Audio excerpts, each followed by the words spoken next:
Todos. Olá, pessoal, bom dia a todos. Vamos entrando. Sejam muito bem-vindos a mais um webinar ABAP no ar, da, aqui da ABAP. Quem tiver com acesso já ao chat e quiser ir colocando qual agência você participa, da onde que você é, de qual estado, sempre é muito bom a gente saber quem está aqui com a gente.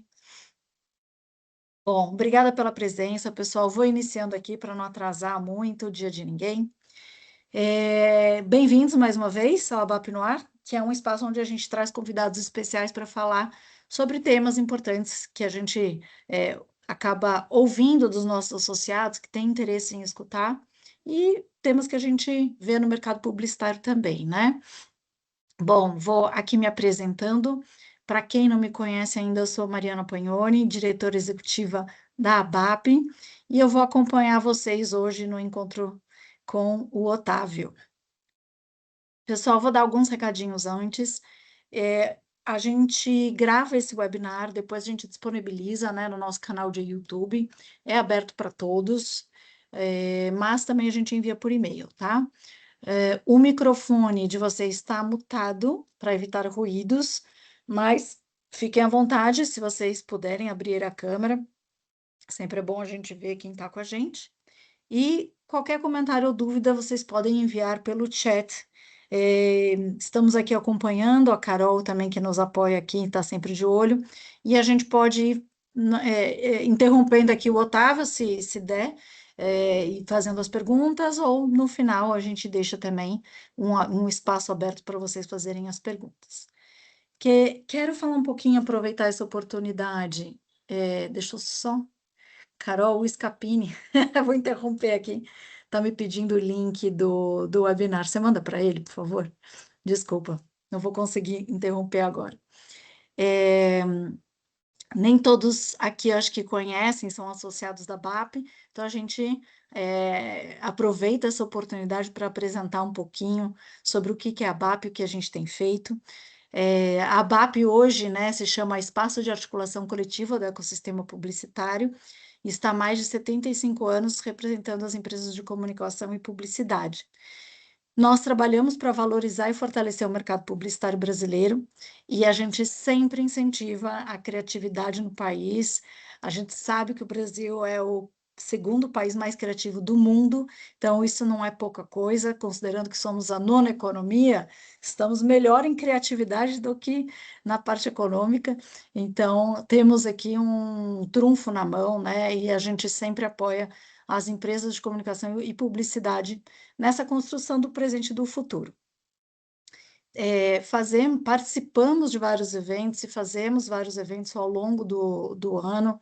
A gente tem realizado contato com universidades, tem falado muito sobre reforma tributária, licitação, NR1. Estivemos o ano passado em Cannes, esse ano vamos estar também fazendo uma cobertura do que é importante lá, do que está sendo falado. Fizemos um lançamento de uma pesquisa que se chama Por Dentro das Agências, foi uma pesquisa super importante conduzida pela Deloitte, e o guia de licitação também, junto com o Dr. Paulo Gomes, que fizemos junto com o FENAPRO e SINAPRO, e lançamos para as prefeituras, para todas as prefeituras de São Paulo e também no Brasil afora, a gente roda com esse guia de licitação. Fizemos uma primeira edição do evento ABAP 360 com pessoas super importantes do mercado em Maceió. A Fernanda Benamor, que é presidente da ABAP de Alagoas, ela organizou esse evento lá, foi muito bacana. E a gente sempre estimula também em universidades a participação de jovens talentos no nosso mercado. Temos um banco de talentos de diversidade e inclusão, então acho que isso é muito bacana para a gente incentivar esses novos talentos a integrarem o nosso mercado. Temos também uma coisa super importante que lançamos no final do ano passado e começo desse ano, que é um programa de AI. A gente tem, né, guias, tem um curso super bacana desenvolvido com a Templo, 100% gratuito para quem é associado, para quem não é, já justifica uma associação com com a ABAP na ABAP. E quem é associado e ainda não está inscrito nesse curso, por favor, peça para o RH da sua agência fazer o cadastro. O QR Code do link para vocês acessarem a página de inscrição está aqui na tela de vocês. Ou, se não, podem escrever para benefícios@abap.com.br. Só para já deixar aqui um convite, porque temos em breve aqui um novo webinar que vamos fazer com a Márcia Esteves, Adriano Matos e Rodrigo Jatene. Adriano é da Léo e Rodrigo Jatene da Widen. São pessoas super conhecedoras de Cannes e de premiação, e eles vão contar um pouquinho para a gente como é que essa cultura criativa que se desenvolve, né, dentro da agência, né, como você constrói um case vencedor de Cannes a partir, né, já desde o começo do desenvolvimento da ideia. Né? Então, isso é um bate-papo que vai ser feito junto com a Márcia Esteves, que é a nossa presidente. Então, não percam, dia 16 de junho, das 10 às 11h10. É uma super oportunidade aqui de ouvir essas mentes brilhantes do mercado. E, por favor, vamos dar as boas-vindas ao Otávio Venturini, que gentilmente está aqui como nosso convidado.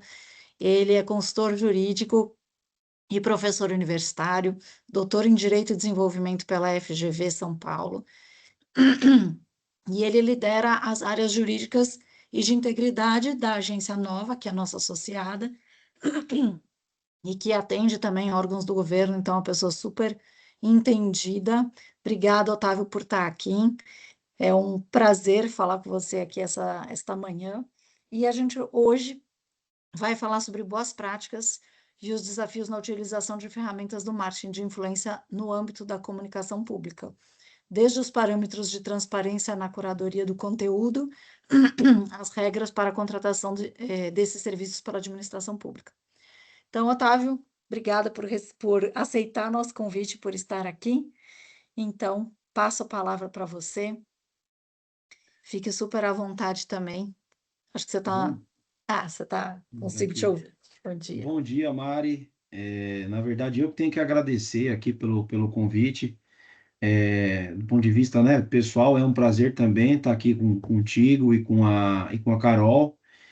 E do ponto, né, sobre o aspecto institucional, é sempre uma honra, né, falar com os nossos membros aqui da BAP, que tem um papel fundamental, assim, na orientação do mercado e construção de diretrizes de boas práticas, né, porque vivenciando muito a realidade, né, por exemplo, dos programas de integridade, ou mesmo dessas práticas do ponto de vista da publicidade digital, ninguém melhor que a BAP e as próprias agências para buscar o caminho correto, porque a gente sabe onde o nosso calo aperta. Então, enfim, não posso deixar de agradecer e de enaltecer o papel que vocês têm desempenhado ao longo desses anos.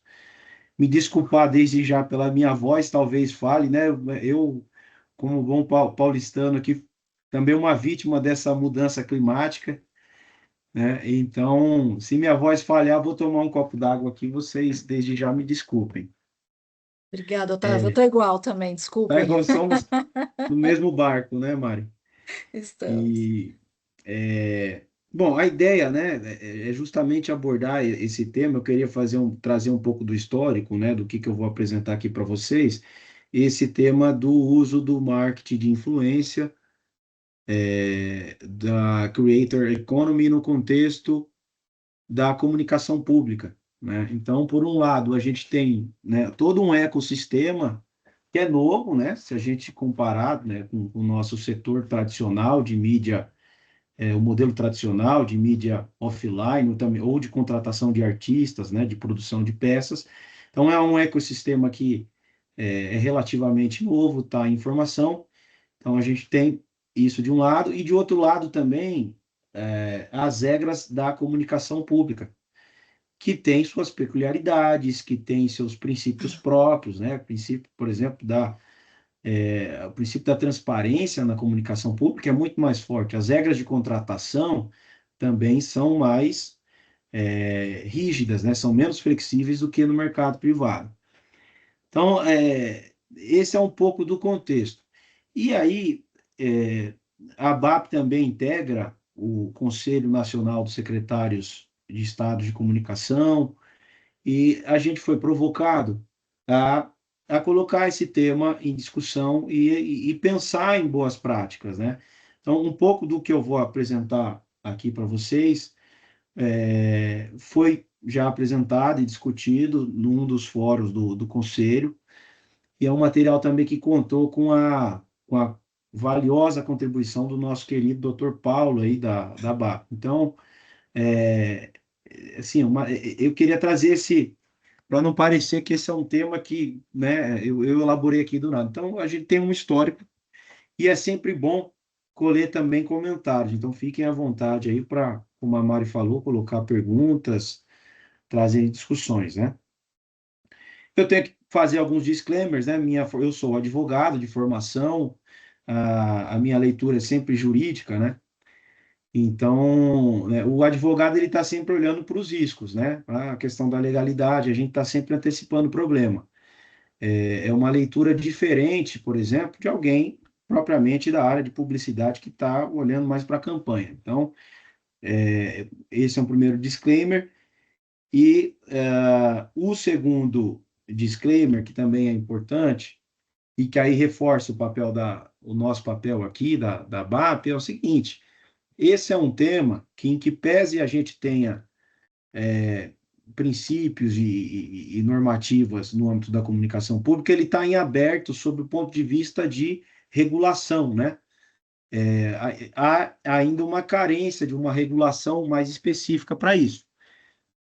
E, eu vejo isso também sobre um aspecto positivo, né? Tem um lado assim de preocupação, porque a gente não sabe bem onde a gente está pisando, né? Do ponto de vista do que uma lei determina, ou mesmo um ato infralegal, como uma portaria, mas a gente tem como se antecipar, enquanto setor, enquanto mercado, e buscar construir bons parâmetros que depois poderão ser incorporados pela própria legislação.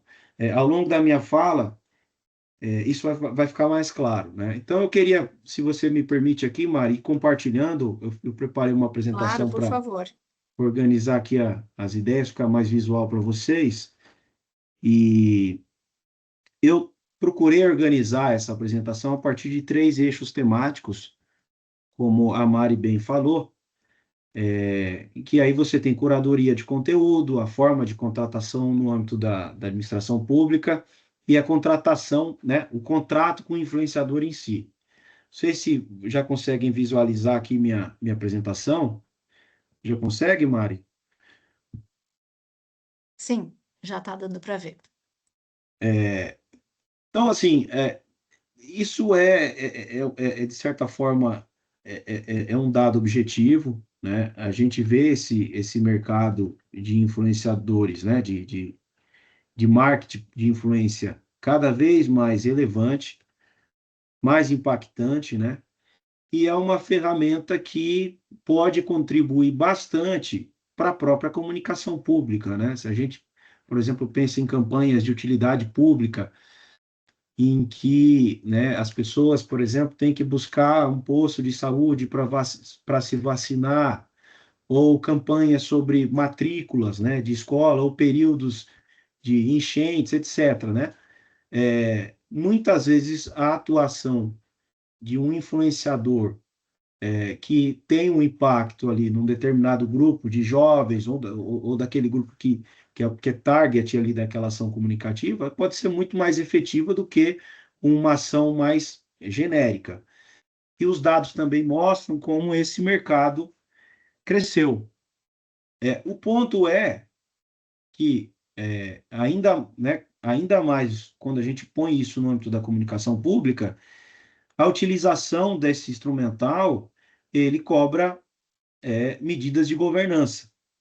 Então, só para ilustrar para vocês, mês passado, a gente teve deflagrada, isso foi noticiado, uma operação, né, da Polícia Federal, em relação a uma suposta utilização desse marketing de influência no âmbito da comunicação pública, mas não para efetivamente fazer uma campanha, né, com utilidade pública, etc., mas para supostamente você enaltecer a figura de políticos e realizar ataques a adversários políticos, né? Não me aprofundei no processo, então, assim, não estou aqui entrando no mérito dessa questão, mas esse é um tipo de notícia que mais cedo ou mais tarde é um tipo de operação ia acontecer. E ele também reforça a ideia de que, olha, quando a administração pública e a agência que atende contas públicas recomendam um instrumental desse perfil, né, esse tipo de marketing, é importante ter tudo bem documentado, justamente para que, se houver qualquer alegação desse tipo, se consiga demonstrar a legalidade daquela ação, né? Então, esse é um pouco do nosso contexto. A gente tem aí inúmeras questões, né? Quando a gente fala em marketing de influência e ligando isso à comunicação pública, você põe, por exemplo, em questão desde a transparência daquela ação, a questão do princípio da impessoalidade, né? Na administração pública, tanto em campanhas institucionais como de utilidade pública, você não pode voltar a sua ação de comunicação para enaltecer a pessoa do político, porque isso viola um princípio que está definido na Constituição, que é o princípio da impessoalidade, né? A campanha sempre tem que ter por objetivo principal ah, a, justamente a divulgação, né, daquele serviço que é de utilidade ou divulgação, né, prestação de contas de atos e ações governamentais. Ou seja, tem que buscar sempre atingir um interesse público.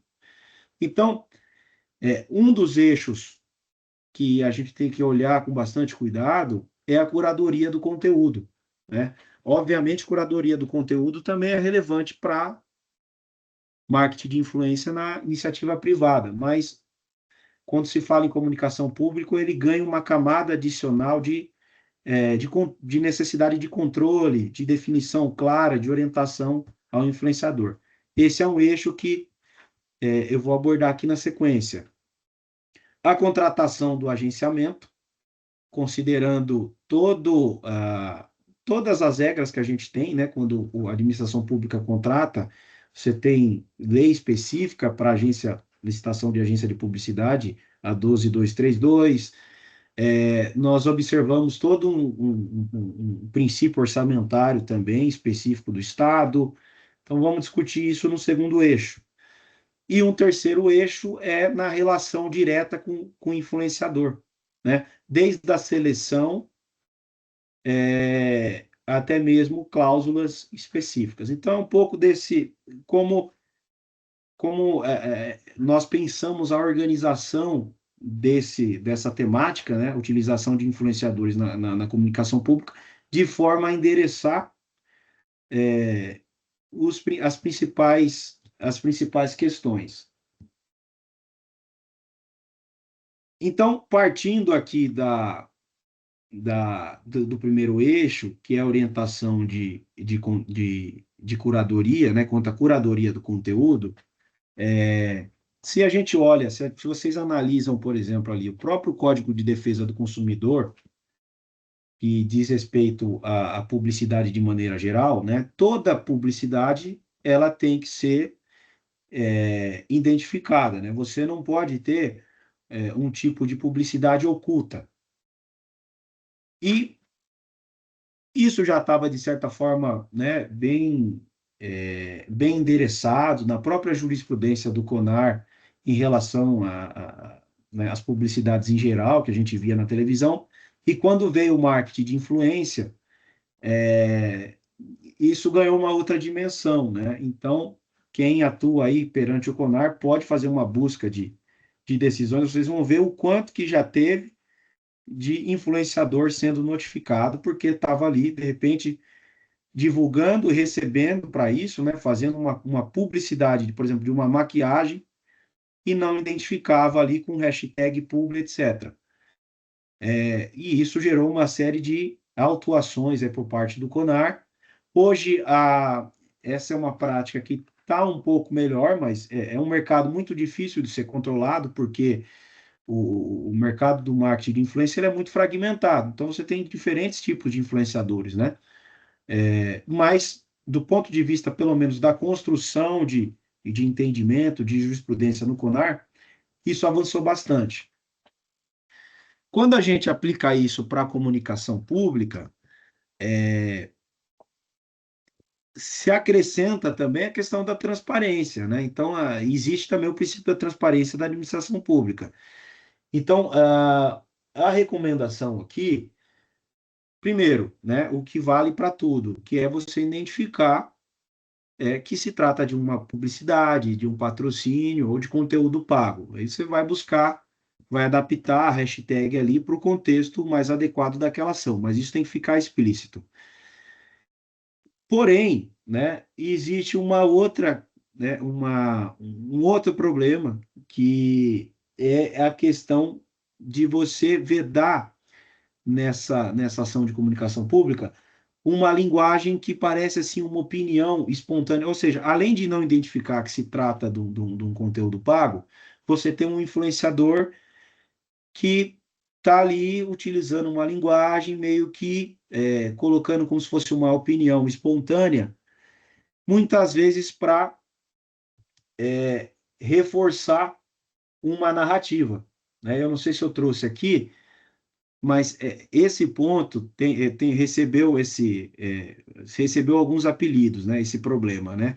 Ele é chamado, por exemplo, de uberização da opinião pública. E, a terminologia em inglês é astroturfing. Por quê?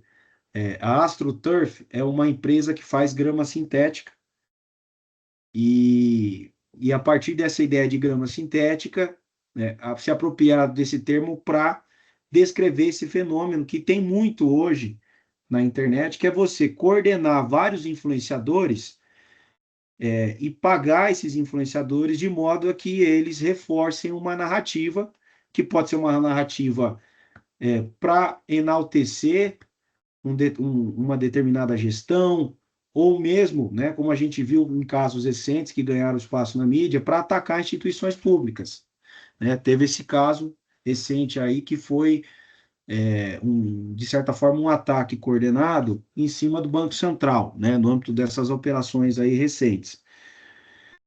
E sobre esse tema, quem tiver curiosidade, já tem um projeto de lei que está em discussão, né, nas duas casas, que aborda, eles criaram um crime, né, que chama estelionato informacional, mas mais do que criar um crime, né, de estelionato informacional, esse projeto de lei vale a pena a leitura de vocês, porque ele traz uma série de regras ali quanto à obrigatoriedade de transparência quando você tem um conteúdo ali que é pago, e a vedação a esse tipo de atuação coordenada com reforço à narrativa que não fica explícito, né? Então, às vezes, você vai ter lá um influenciador, isso vocês sabem melhor do que eu, ele está ali reforçando uma determinada, um determinado argumento que favorece uma empresa ou que ataca uma entidade pública, está recebendo por isso e está se colocando numa posição de isento. Tudo isso para dizer, né? A transparência aqui, pessoal, ela é um princípio fundamental para que você, enfim, não lese o consumidor, mas também, não, né, além do consumidor, quando a gente pensa em comunicação pública, não prejudique o cidadão, não omita essa informação, e também uma forma de você atacar esse problema das narrativas coordenadas. Um segundo ponto, e aqui isso é muito específico da administração pública, é a impessoalidade, né? No âmbito da iniciativa privada, a gente não tem essa preocupação com a impessoalidade. Né? Inclusive, cada vez mais nós vemos empresas se valendo ali né, selecionando certas pessoas internamente, aquela pessoa se torna uma espécie de um garoto propaganda, né, do embaixador daquela empresa. Eu vejo, por exemplo, no caso da Nubank, por exemplo, você tem ali a minha esposa acompanha muito a Cristina Junqueiras, né? Só para mencionar um exemplo. Ela virou a garota propaganda da empresa, ela atua como se fosse uma influenciadora também. Então, isso é muito comum.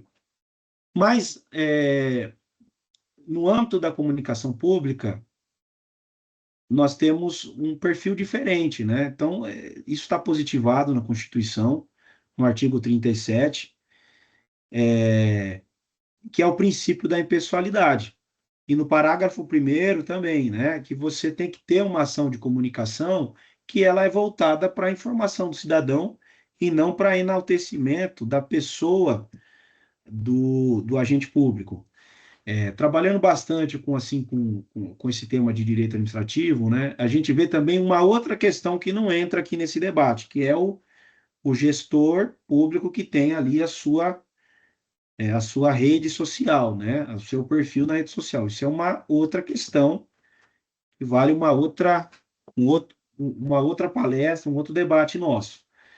Mas aqui, quando aqui a gente está discutindo, né, por exemplo, o Ministério da Saúde, uma secretaria de saúde aqui do estado de São Paulo, ou do município, ou de outro estado do Rio de Janeiro, por exemplo, vai fazer uma ação de utilidade pública sobre vacina, ou uma ação de comunicação sobre institucional, sobre prestação de contas. Tem que ter muito cuidado ao se utilizar, por exemplo, a imagem ali, citar nomes, mencionar a gestão, personalizar a gestão.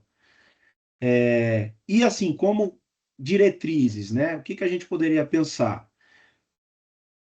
Vedar elementos de exaltação, né? Quem que são esses elementos de exaltação? Nomes, símbolos ou imagens que personalizem a administração ou que peçam apoio da população, né? Então você faz assim, ó, governo fulano de tal, você encerra, sempre trabalhando para o povo, né? O influenciador falando isso. Eu acho que o governador está fazendo um ótimo serviço. Olha aqui, gente, eu estou me vacinando. Ó, isso, obviamente, está colocando em xeque aí a impessoalidade. E o foco também, uma outra diretriz, é focar no serviço, né? O que que é, para quem, como é que é o acesso, prazos, os canais, sem adjetivo de exaltação, tá? É aquilo, né? A gente tem que buscar sempre o equilíbrio, né? Nem pode ser que numa hipótese apareça ali a pessoa ou seja mencionado algum nome, mas vai exigir ação redobrada, né? Se você tem agentes políticos, o que que são agentes políticos? Disputam cargos eletivos, essa cautela tem que ser redobrada em período eleitoral.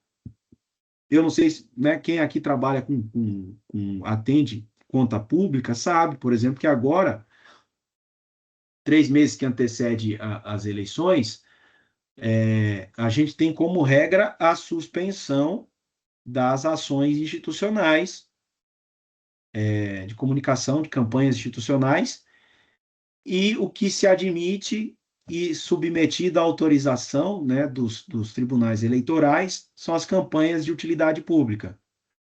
Então, existe todo um contexto aqui bastante específico para a comunicação pública. E o recorte temático. Então, período eleitoral, né, ou vai estar suspenso, e se fizer alguma coisa com muito mais critério, e também o recorte temático, né, evitando essa exaltação e um forte apelo popular, né, em favor do nome do agente ou né, digamos assim, daquela gestão. E aí, né, adaptando ainda mais para o contexto da comunicação pública, a comunicação pública não é uma, digamos assim, uma coisa indistinta, né? Então, dentro da comunicação pública, a gente tem categorias diferentes para as ações, tá? Então, por exemplo, né, a comunicação pública é a comunicação que, em regra, a administração pública faz. Na administração pública, nós temos administração direta, que é, por exemplo, o governo do estado, a União, os municípios, né? Dentro da administração direta, você pode ter órgãos, né? A Câmara, o Senado, Você pode ter, você tem os órgãos. Aí você tem a administração indireta, que tem desde as entidades que têm personalidade jurídica de direito público, por exemplo, uma autarquia, o INSS ou a Receita Federal, ou seja, eles prestam serviço público, mas eles têm autonomia. E você tem as estatais que têm personalidade jurídica de direito privado e que muitas vezes estão submetidas a um regime de concorrência com outras empresas. Para dar um exemplo, Banco do Brasil. Banco do Brasil é uma sociedade de economia mista, é uma estatal que concorre com o Itaú, com o Bradesco, e que quando faz campanha, não faz campanha de utilidade pública como regra, nem institucional. Ele faz campanha mercadológica. Ele vai divulgar um novo produto financeiro dele. Caixa Econômica, uma empresa pública, uma estatal que também concorre com outros bancos. Petrobras. Então, o que eu quero mostrar para vocês? Que nessa ideia de comunicação pública, existem diferentes perfis. E, por exemplo, na ação mercadológica, você tem mais liberdade na maneira de empregar o influenciador na linguagem, você tem mais flexibilidade do que, por exemplo, se for uma ação do Ministério da Fazenda, né? Se for uma ação da uma Secretaria de Saúde aqui do município de São Paulo. E só para concluir, né, a utilidade pública ela tem sempre um caráter informativo, orientador, orientar a população de como acessa um serviço, da importância de se vacinar, por exemplo, está em época de dengue, tem que fazer uma campanha para que as pessoas não deixem a água parada, né? Então, isso é uma ação de utilidade pública. Existe um outro tipo de ação que é institucional, que é da divulgação de atos, programas e resultados. Essa é ainda mais, é um pouco mais, aqui você tem que ter um pouquinho mais de cuidado, né, quando vai fazer essa divulgação de atos com relação à impessoalidade. Existe a mercadológica, que eu mencionei para vocês, que é essa de estatais que estão em regime de concorrência, que é para promover produtos e serviços em ambiente concorrencial, e tem mais flexibilidade na narrativa ali da ação do influenciador. E um quarto, né, a publicidade legal, que é essa do diário oficial, que, né, a gente não cuida disso. É o que é divulgado em site de transparência, né? Esse não é papel nosso, mas é uma obrigação do ponto de vista da lei de acesso à informação. Aqui a orientação é o seguinte, né? Eu começo sempre a ver que tipo de ação que eu estou fazendo. Olha, é mercadológica, eu tenho mais flexibilidade. É institucional, tem que ter muito cuidado com impessoalidade. Utilidade pública, eu tenho que sempre estar voltado a ter um caráter informativo, né? De, de orientação da população, tá? E com isso, pessoal, em suma, né, são esses os principais pontos, assim, que a gente tem que levar em consideração do ponto de vista desse eixo, que é curadoria do conteúdo, quando você pretende utilizar a ferramenta do marketing de influência na comunicação pública.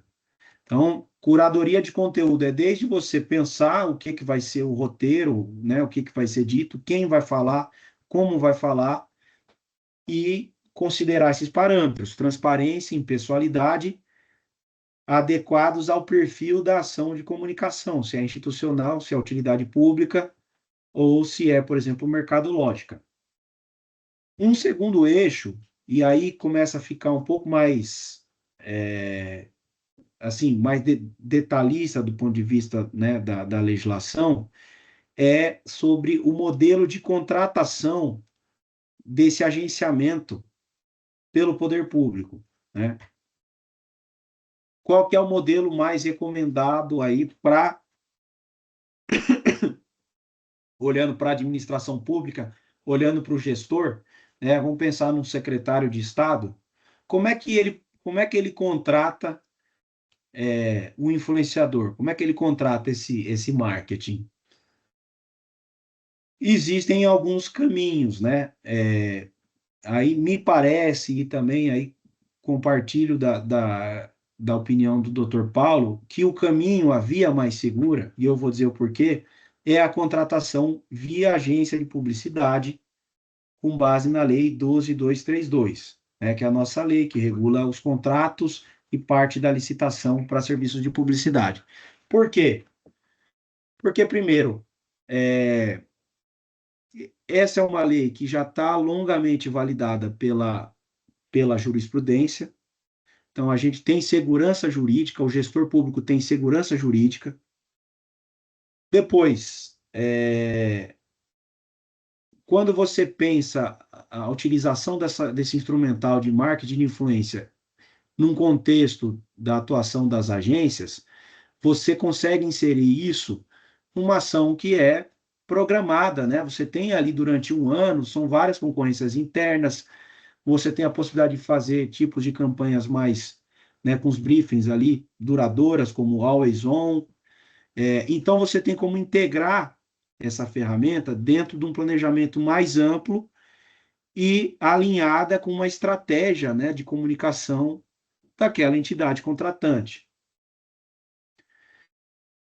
Além disso, né, e como é que isso é possível? Dentro da lei 12.232 e dos contratos, existe a possibilidade de contratação de formas inovadoras de comunicação, né? Então, assim, como o marketing de influência não deixa de ser uma forma inovadora, é um ecossistema bastante peculiar, há a possibilidade de você enquadrar nessa forma inovadora de comunicação essa forma de ação, né, de marketing. Só que isso tem que estar bem documentado. Me parece que esse é o melhor caminho se a gente comparar com as outras alternativas, né? Por quê? Vamos lá, o gestor público ele quer utilizar a ferramenta do marketing de influência. Ou ele contrata por meio da agência de publicidade, que vai buscar o representante, o agenciador, e vai buscar uma solução integrada com a ação de comunicação, etc.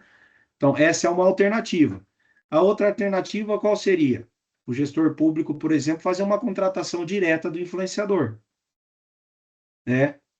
Por exemplo, com inexigibilidade, sem licitação, como se fosse, por exemplo, contratar um artista. Isso é mais problemático, né? Do ponto de vista de risco jurídico para o gestor, para a administração e para o próprio influenciador e seu agenciador. A lei de licitação, a 14.133, possibilita algumas hipóteses de contratação direta, sem licitação, e é o que a gente chama de situações em que a licitação é inexigível. Então, por exemplo, vai ter um show na cidade, na minha cidade, do interior, Cabriúva.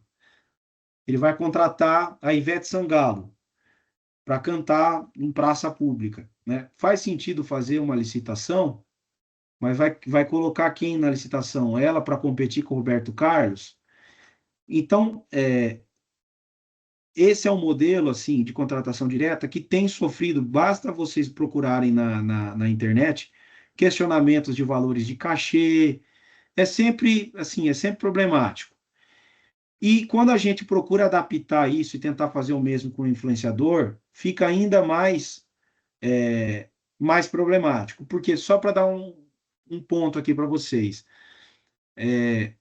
a contratação direta desse artista, se você tem um intermediário, ele tem que ser representante exclusivo. Tá cheio de influenciador que vai ter agenciadores que não são agenciador exclusivos. Então, você vai ter um intermediário, isso vai esbarrar em órgãos de controle. Então, modelo via agência tem licitação, tem agência e tem plano. Traz mais segurança do que uma contratação direta. Ponto 1.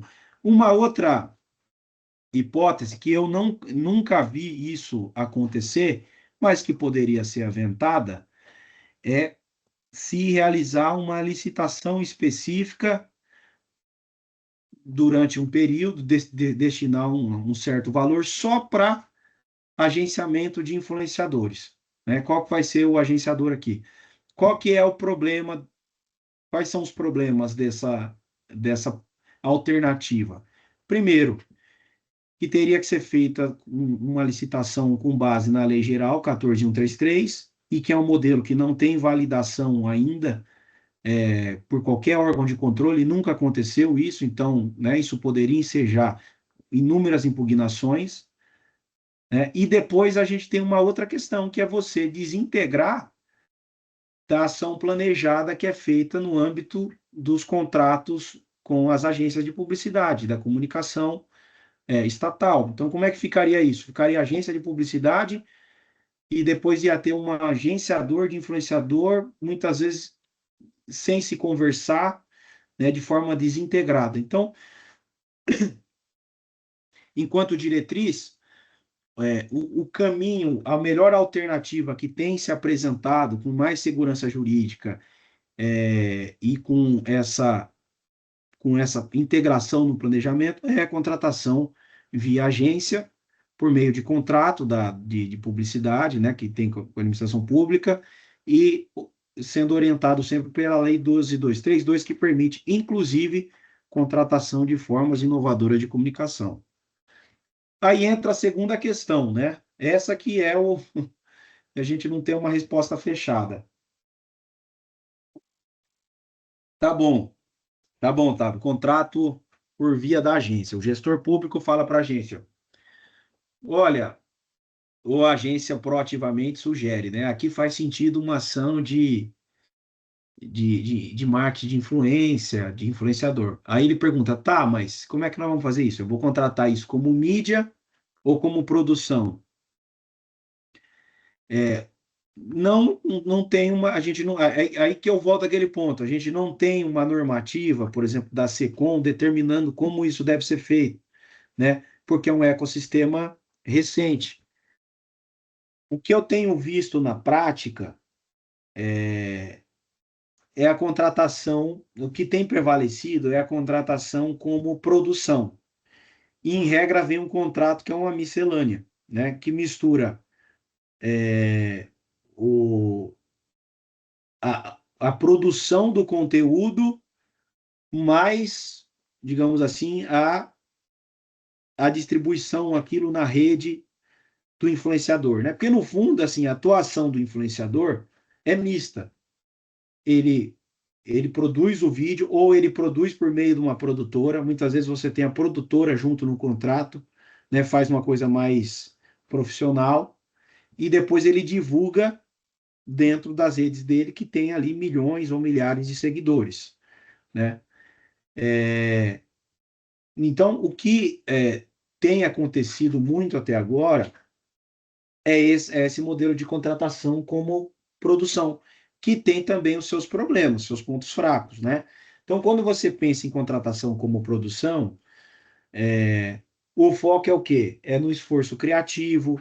Você vê que ali tem um roteiro que ele roteirizou, que aquilo foi alinhado com com a agência, com o cliente, né? Um roteiro que está dentro daqueles parâmetros de impessoalidade, etc. Tem a gravação, tem a edição. Muitas vezes tem uma produtora profissional que vai fazer um vídeo de melhor qualidade. Mas nessa contratação como produção, o que que eu vejo como problema? Uma dificuldade de você precificar cachê, e também a questão de você não ter claros critérios de aferição ali, de impacto, etc. Né? E isso pode ser um problema do ponto de vista do controle, da transparência, né? Porque você pode ter uma auditoria de um tribunal de contas, saber, mas quanto é que foi o cachê desse influenciador? Aí você vai dizer, não, mas o preço aqui é global, ele engloba a produção, tá, mas quanto foi o cachê? Então, é uma solução que tem sido praticada, ela foca mais nesse esforço criativo de gravação, etc., e o cachê entra meio que conjuntamente ali, e a gente acaba tendo um pouco de dificuldade para ter mais transparência na especificação de cada item. Um outro modelo a se cogitar e que tem, de certa forma, evoluído bastante e tem uma normativa, depois eu vou comentar sobre essa normativa da SECOM, é a gente pensar a atuação, a contratação do marketing de influência como mídia, né? Então, pensar critérios de precificação, de remuneração ligados ao alcance, entrega, performance. Você pode pensar em benchmarks aqui como custos por 1.000 visualizações ou custo por engajamento, por clique. E eu falo em evolução também, porque teve um reforço normativo, né? Se vocês buscarem a instrução normativa da SECOM, Presidência da República, número 4 de 2023, eles colocam ali para registro, para cadastro no MediaCad, a figura de quem produz conteúdo digital. Só que até o momento, né, das conversas que eu pude fazer com o mercado, isso, a questão de 2 meses atrás, eu não tive a informação de ter alguém já ter subido, algum agenciador ter subido uma tabela de precificação no MediaCard. Porque o MediaCard, para quem não tem contato, o que que é? É um sistema que o governo, né, que a SECOM do governo federal estabeleceu, e que ali os valores de mídia são parametrizados, são tabelados. E isso contribui para uma transparência e eficiência nos gastos com a comunicação no âmbito da administração pública federal. E isso é um bom parâmetro, uma boa prática para todo o mercado, estados e demais municípios, né? Então, aqui, esse poderia ser um avanço, né? Pensar em critérios, lógico que não é uma questão simples, né?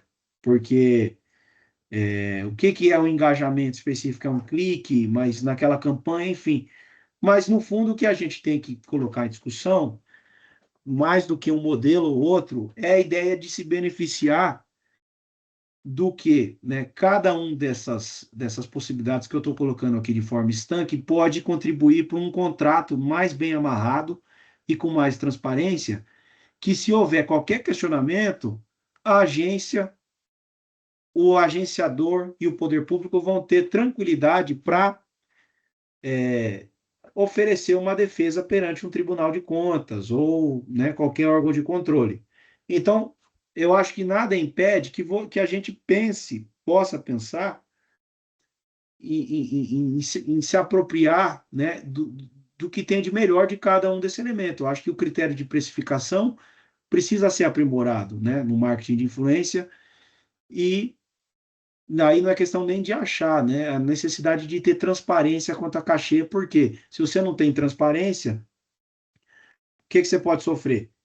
Pedido de lei de acesso à informação, que começa a vir pingar e não sei o que, chega no gestor público, e aí ele tem que divulgar. Aí, o que muitos agenciadores falam? Ah, mas é confidencial. Mas quando você presta serviço para a administração pública, a publicidade prevalece sobre o caráter confidencial. Então, assim, isso pode trazer problema. Então, a gente tem que pensar nessas 3 dimensões, né, de precificação. E isso pode ser discriminado. Por exemplo, é um conteúdo que, para ser produzido, vai exigir um esforço criativo, vai exigir um roteiro, uma gravação profissional, uma edição. Olha, isso tem que ser precificado adequadamente. Qual que é a imagem e a reputação do influenciador? É alguém porque você tem o nano influenciador, o micro, né, e aquele influenciador que tem milhões de seguidores. Mas não é só isso que conta. Qual é a reputação dele? Qual é o impacto no segmento? Né? Aí quem é profissional de publicidade e marketing de influência sabe muito mais do que eu, mas qual que a partir disso aí, você consegue justificar, o que eu quero dizer, a partir de um influenciador que tem uma reputação ilibada e reconhecida, uma imagem forte para aquele assunto, você consegue justificar um valor e, de alguma forma, buscar um comparativo com outras situações. E o que é muito importante, qual que foi a efetiva distribuição e o alcance da ação, né? E aí, o contrato ele pode, inclusive, condicionar a verificação de eficácia. Eu conversando com influenciadores, com agenciadores, eles colocam ali no contrato com o influenciador que o influenciador tem que dar um opt-in para ferramentas que fazem o acompanhamento da ação na rede dele. Então, o que vai acompanhar? Qual foi o alcance, exposição, né? Pessoas que foram alcançadas, com que frequência, se teve engajamento, quantas curtidas, quantos comentários, compartilhamentos, atenção e retenção ao longo do conteúdo, se teve ação do usuário, se ele clicou, se ele se cadastrou, né? Se cadastra aqui no sistema de saúde e tal, se teve download, e os efeitos indiretos, né? Buscas de serviços, tráfego oficial melhorou na cidade. Tudo isso pode impactar na precificação e também é verificação de eficácia, né? O que é maravilhoso, porque são ferramentas que esse novo ecossistema que permite.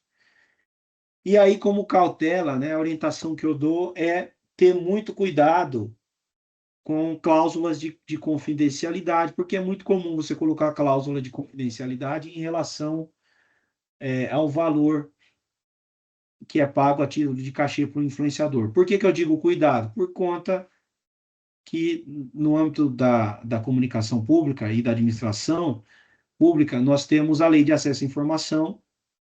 E aí, por exemplo, se você tem. Hoje em dia, com a política tão polarizada, o que acontece muito é isso: vai ter um influenciador tal, vai vir uma oposição e vai falar, eu quero saber quanto ele recebeu. Então, buscar escamotear, esconder, né, com cláusula de confidencialidade, pode ser inefetivo, né? Porque o que acontece?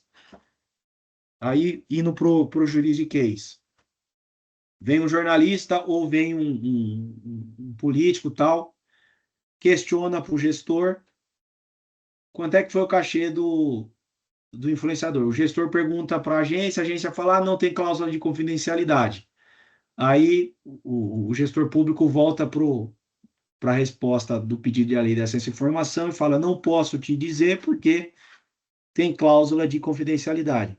Cabe mandado de segurança e, se isso for para a justiça, no âmbito da justiça, muito provavelmente o judiciário vai pedir que seja divulgado aquele valor. Então, é problemático, né? Tentar se valer, tem que ter muito critério, né, com essa questão da confidencialidade, por conta do princípio da transparência. E esse é basicamente, pessoal, o segundo eixo. Então, como é que a administração pública contrata? No fundo, é isso. A gente viu que o modelo hoje mais seguro e eficaz, né, seguro do ponto de vista de segurança jurídica, porque tem jurisprudência consolidada, porque permite contratação de formas inovadoras de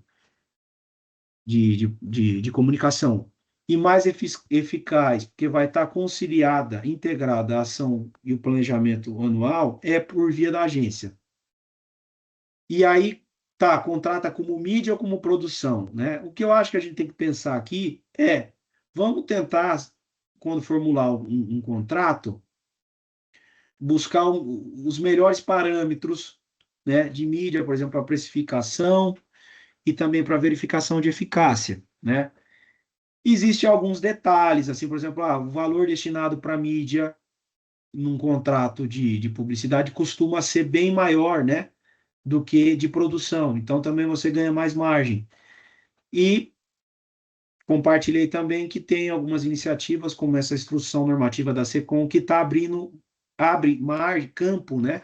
Abre campo para que você tenha precificações por tabelas, né, ali de influenciadores. E aí a gente entra né, para não estourar meu tempo, e me avise, Mário, se eu estiver estourando já, no último eixo, que é o contrato com o influenciador, tá? Então, aqui, eu já superei essa relação poder público. Eu estou olhando para o influenciador. O que é importante? Aí eu acho que eu já avancei bastante no tempo. Então, regras que Eu vocês ia conhecem só bem. comentar, já estamos com o tempo, mas pode continuar, acho que é um assunto muito interessante, mas se vocês puderem ficar mais uns 10 minutinhos, pessoal, a gente agradece. Ah, não, pode deixar que eu vou. Preciso de 5 minutos aqui para concluir e também aí a gente retoma para a conversa. É, se vai ter agenciador representante, olhar quem que é esse agenciador representante. Ele tem regularidade jurídica, tem o CNPJ ativo, etc. Tem sanções, não tem. O que é muito importante aqui, olhar os poderes de representação dele, tá? Porque na administração pública é um problema você chegar, por exemplo, um contrato que tenha um representante que não tem uma procuração do influenciador, ou com 5 representantes intermediários. Para a contratação de artista, que eu mencionei para vocês, sem licitação, a administração pública exige, se tiver agenciador, que o agenciador tenha poderes exclusivos de representação, tá? E a gente sabe que isso não é muito comum, não é a prática no âmbito do marketing de influência, né? É preferível, eu diria, como advogado, olhando para risco, é preferível que tenha exclusividade. Mas a gente sabe que não é a realidade, mas pelo menos tem que ter poder de representação claro e não pode ter 2 representantes. Responsabilidades claras no contrato. Para que serve o agenciador? Ele negocia, ele responde se o influenciador cometer alguma falha, enfim, até onde vai a responsabilidade dele? Porque tem muitos aí que simplesmente querem ficar ali com o valor, né, com a porcentagem dele e não tem contraprestação nenhuma. E essa cláusula de não circunvention, né, que é essa questão da exclusividade que fica um pouco mais pelo ecossistema, é, é algo menos comum, né, do que quando a gente fala de artistas, mas é um ponto sensível para a administração pública. Para a seleção do influenciador em si, o que a gente faz? É normal fazer uma due diligence. E aí o agenciador, ele pode contribuir, assim, primeiro para indicar quem tem pertinência para a campanha, para o tema. O agenciador tem essa expertise. Ele tem vários agenciados ali, influenciadores, que ele acompanha as métricas, ele sabe, né? Esse é um objeto que tem que estar no contrato também. Olhar a capacidade de entrega do influenciador, o histórico, as métricas, e fazer uma due diligence reputacional. Ver se tem controvérsia, se tem envolvimento em desinformação, valores institucionais, tem que ser convergente. Só para trazer um outro exemplo aqui, pessoal, dessa questão do desinformação, o outro tema, né? Utilização de blog, etc. E tem a auditoria do TCU apontando que você não pode veicular com recurso público, né, em sites e blogs que veiculam fake news ou informações ou questões criminais, como, né, incitação ao racismo e coisas desse tipo. Então, o mesmo vale para o influenciador. Você tem que fazer uma due diligence reputacional. E aí as cláusulas e boas práticas para o contrato a formalização do profissional. Eu dando uma palestra com secretários, em alguns estados, falou, olha, tem muito influenciador, micro-influenciador, que não está regularizado e tal, como é que eu faço? Saiu a lei, né, recentemente, a 15.325, 2026, que reconheceu a profissão do profissional multimídia. É a lei que, assim, falaram que era a lei do influenciador, mas não mudou muita coisa. Mas o que ela traz de importante? Ela favorece, ela possibilita o enquadramento dele como um MEI, como a abertura de um CNPJ, e isso possibilita a regularidade fiscal, a formalização do contrato, né, com a administração pública. Exclusividade quando for cabível, né? Em campanhas always on, que você fica ali durante um período, pode ter exclusividade. Monitoramento superveniente, também para always on, né? Então, ele fez aquela ação, mas no meio, ela fez uma campanha de vacina. E daqui a pouco ele faz uma declaração contra a vacina, né? Para dar um exemplo, assim, ele vai num podcast e fala tudo contra aquilo. Você tem que ter uma cláusula ali possibilitando a rescisão e até mesmo multa. Transparência da publicidade, isso tem que ficar claro no contrato. Cláusula reputacional, que dialoga com esse monitoramento superveniente. E, se for colocar confidencialidade, atenção àqueles pontos que eu mencionei para vocês por conta da lei de acesso à informação. Então, com isso eu encerro aqui, pessoal, mas eram basicamente esses eixos que eu queria compartilhar com vocês, e aí eu devolvo a palavra para a Mari. Não sei se voltou aqui se eu tirei a apresentação, Mari. Tirou, tá tudo certo. Pessoal, bom, obrigado, Otávio. Ótima apresentação. Acho que tem algumas dúvidas aqui, a gente pode passar por elas, e se vocês tiverem, podem também levantar a mão ou escrever aqui no chat. Vou aqui rapidinho para a gente não Claro. perder muito tempo aqui, vou direto. Bruno Medeiros pergunta: hoje existem empresas contratadas pelas agências que fazem a seleção do influencer, pagamento dele, curadoria, produção, acompanhamento, check, e é paga como uma produtora por valor global de todo o serviço. Seria o caminho? Deixa eu voltar aqui. Aí você pode discriminar dentro desse ecossistema. O importante é estar bem discriminado isso, né? Porque aí você justifica o valor. Eu acho importante, né? Ela faz um tipo de trabalho que é o checking. Eu acho que, né? Eu não sei se ele está me perguntando, por exemplo, se tem que estar tudo no mesmo contrato, e tal, mas sem dúvida nenhuma a gente precisa desse tipo de serviço. Eu acho que talvez seja uma pergunta bem direcionado para ver se pode acontecer como um pagamento como produtora, né, de serviço. Se a produtora, no caso aqui, ela tem que realmente produzir o conteúdo, né? E aí você justifica a produção.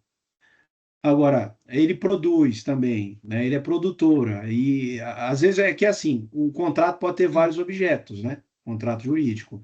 Se o agenciador, ele tem vários influencers agenciados, ele ajudou na seleção, isso entra no objeto.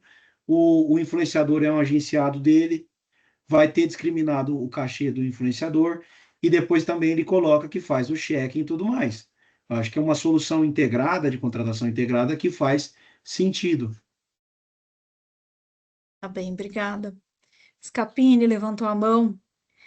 Por favor, querido, um prazer tê-lo aqui. Opa, obrigado, Fica Mari. à Bom dia, vontade. chefa. Bom dia, doutor. Como vai? Tudo bem? Bom Obrigado, dia, parabéns pela Scapini. apresentação.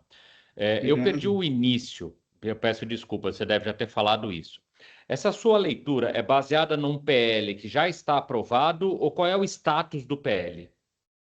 Você se refere a qual PL? O PL 58? Não foi aprovado A ainda. essa leitura, essa análise toda que você fez, eu concordo, ela é muito correta dentro da minha experiência. Eu quero entender só qual é o status de vigência ou de validade dela. Vamos lá. Eu comecei falando, Scapini, não tem uma lei abrangente sobre, uma única lei sobre todos esses temas, tá? Então, por exemplo, o primeiro eixo que eu falei, curadoria de conteúdo. Onde é que está a obrigação de transparência e impessoalidade? Na Constituição Federal. Você não pode usar influenciador para enaltecer a figura do gestor público. Inclusive, teve a operação da Polícia Federal que utiliza suposta utilização de influenciador para isso. Existe um PL, o 58 de 2026, se você quiser anotar para procurar depois, que foi aprovado ainda e que ele está colocando em discussão a criação de um crime chamado estelionato informacional, que é você utilizar influenciadores como uma narrativa coordenada, eles pagos e eles escondem, omitem isso para atacar instituições ou atacar outras empresas. Não, então, ok. Até interrompendo o senhor, é muito mais do ponto de vista de normatização da contratação, se eu queria saber se tem um tema sim. específico sobre isso. Todo esse tema de performance, comportamento, compliance é muito claro para mim. Esse é o eixo 1. Eixo 2, né? Como é que o poder público contrata isso? Não existe uma legislação específica. O que a gente tem? Lei Geral de Licitação, a 14.133, a Lei Específica das Agências de Publicidade, 12.232. Qual que é o modelo que hoje tem mais segurança jurídica? Contratação por meio das agências, porque o contrato permite formas inovadoras. Se não for assim, o gestor público contrata sem licitação, que é um risco para ele, ou, em tese, faz uma licitação que é um problema, porque não tem validação do modelo. Não, perfeito. Para complementar o que o senhor falou, eu sou um agenciador e nós estamos efetuando o cadastro no MediaCAD nome a nome do influenciador, tá? Então, não está aprovado, então eu não vou dizer para ti que está aprovado, mas nós estamos no meio desse processo. Scapini, depois eu queria até conversar com você, porque eu acho isso um ganho para o mercado. Eu mencionei a Instrução Normativa da SECOM número 4 de 2023, que abre o campo do produtor de conteúdo, agenciador, para cadastrar, né? Então, poxa, se você puder até comentar mais sobre isso aqui com a gente, eu sei que você está com limite aí, mas reforçar esse ponto, porque eu acho que reforça a ideia de contratação como mídia. Uhum. Tá. É exatamente isso. O MediaCAD tem uma tabela que os mesmos indicadores que quem é um veículo de comunicação preenche no MediaCAD, URL, quantidade de seguidores, redes sociais e assim por diante, e aí você coloca um preço dentro da entrega padrão e depois a SECOM vai aplicar um desconto padrão negociado como ela faz com os veículos. Então, assim, já começou esse processo de cadastramento via MediaCAD. Está no gerúndio e tudo mais. Mas a Mari depois pode dar meu telefone para o senhor, só me ligar. Isso, eu faço a ponte. A gente faz a Mari, ponte. Eu quero o seu contato, vou entrar em contato, porque esse é um ponto até para a gente explorar como uma boa prática do setor. Não, e eu divido a tabela contigo para você ver também. Vai ser um prazer. Ótimo. Obrigado. Tá ótimo. A gente também vai mandar depois uma cartilha que o Otávio está escrevendo e a gente encaminha para vocês. Mas tá no forno, tá quase saindo. Pode deixar, Scapini, brigadão, viu? Vou Obrigado, seguir aqui Scapini. com mais algumas perguntas. Eu já vou direto nessa aqui, que quer complementar a pergunta do Bruno, aí depois eu volto. Complementando a pergunta do Bruno, então o caminho seria listar e precificar cada serviço incluso. Exemplo, curadoria R$100, gestão jurídica R$200, curadoria 300, custo de influenciador 400. Ou manter o valor cheio da produção da campanha e apenas listar quais serviços estão inclusos nesse valor. Quem fez essa é o Luiz? Luiz Neto, da P2P, People to People. Excelente, Luiz. Vamos lá. Como assim? Não existe, é isso que eu estava falando com o Scapini, né? A gente não tem na legislação muito bem definido se a contratação é como mídia ou como produção. Mas o que a gente tem como diretriz? A transparência. Então, discriminar o valor do cachê do influenciador e cada serviço contribui para a transparência. E se tiver ação de controle de Tribunal de Contas, um contrato mais bem redigido fortalece qualquer defesa e afasta questionamento. Então, eu entendo que sim, sabe?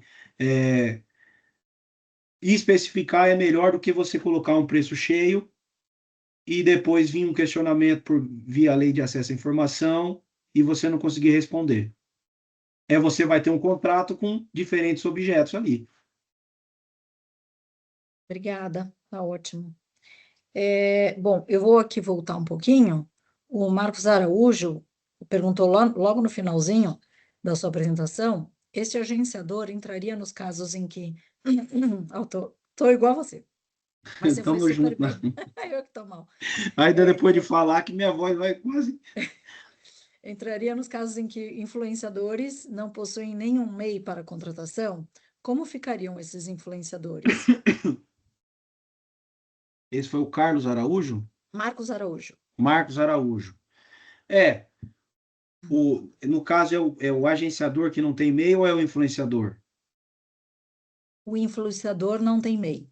Isso. Aí, assim... Aí entraria o agenciador no lugar dele. Isso. Na verdade, o influenciador, Marcos, ele tem que entrar quando ele tem a representação do influenciador, né? Se o influenciador não tem um MEI e eu estou usando um agenciador só porque ele não tem um MEI, tudo bem, eu tô usando isso como um mecanismo para formalizar a relação, né? Porque o contrato com a administração pública você tem que ter uma forma de pagar, ou você vai pagar ele como aqueles recibo de auto que não é muito prático, ou ele precisa emitir nota fiscal.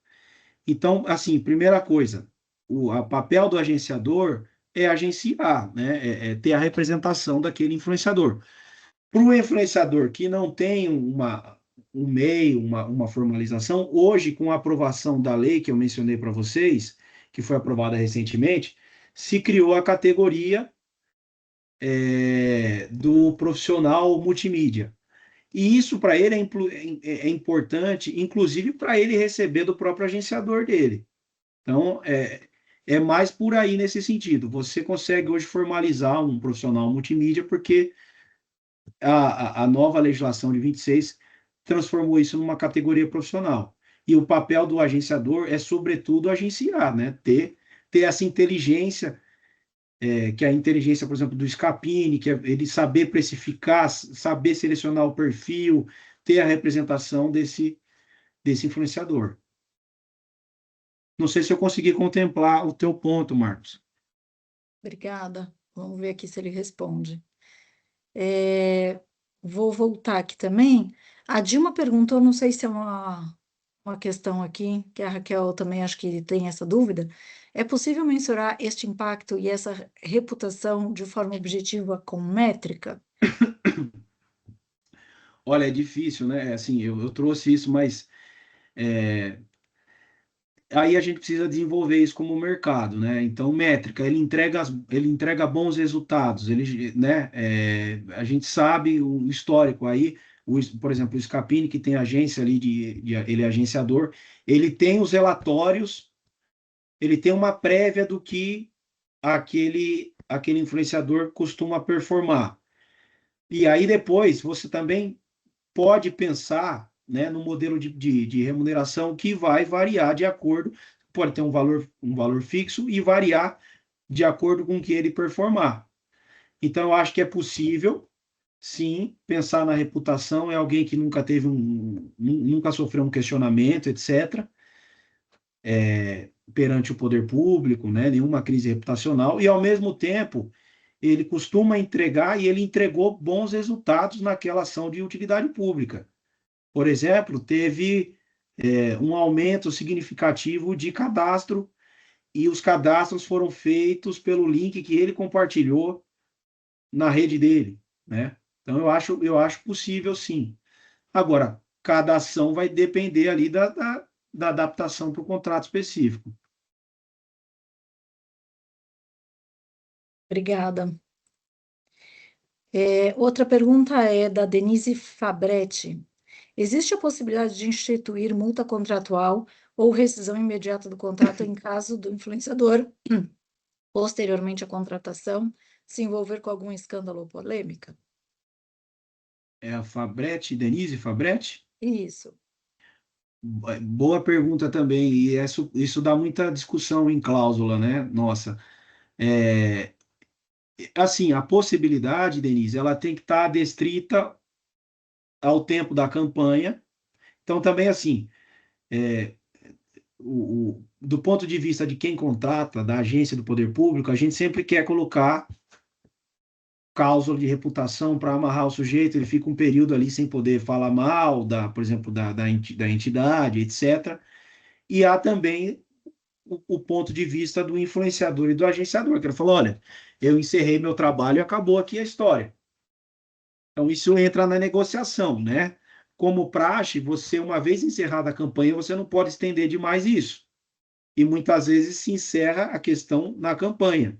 Agora, campanhas always on, que é aquela que você vai ficar com o mesmo influenciador durante um período e ele publicando nas redes, produzindo vídeo, aí faz todo sentido se ele der alguma declaração contra o que ele falou, ou mesmo que seja uma coisa que abale a reputação dele, que você tenha rescisão e também multa, né? Então, assim, pensando aqui uma hipótese, imagina, sempre me vê a questão da vacina por conta de toda a história que teve de fake news, mas imagina, você contrata um influenciador para falar sobre, venha se vacinar, daqui a pouco ele vai num podcast e fala que a vacina não deveria ser utilizada, ele vai alegar liberdade de expressão, então isso é importante estar bem definido no contrato. Agora, um pouco, Mário, assim, só complementando, eu acho importante, assim, quando a gente decide utilizar o marketing de influência, existe um âmbito que a gente tem que contar com uma certa espontaneidade do influenciador, né?